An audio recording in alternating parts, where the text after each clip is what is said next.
Extrémne teplá noc na záhorí a počas dňa opäť 40-ky.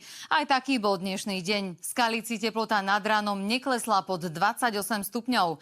Mierne ochladenie je však už na dohľad. Vítajte pri počasí.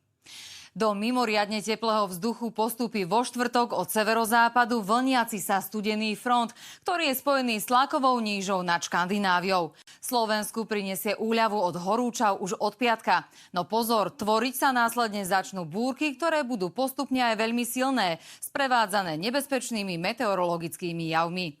Teploty zajtra zostanú vysoké od 36 do 40 stupňov. Na krajnom severe bude okolo 34 stupňov. Kvôli vysokej vlhkosti vzduchu sa veľa potíme, čím strácame minerály z tela. Preto by sme mali začať piť minerálne vody.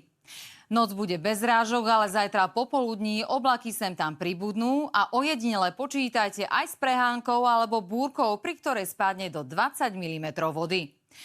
Vydržať musíme ešte jeden mimoriadne horúci deň. V oranžových okresoch vystúpi teplota nad 35, v červených nad 38 stupňov. Takéto teploty môžu spôsobiť prehriatie organizmu. Šetrite sa a vyhýbajte sa fyzickej záťaži.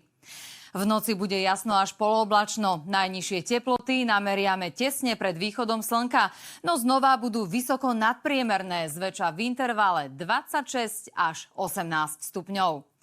Zajtra cez deň nás na viacerých miestach potrápi nepríjemný pocit dusna.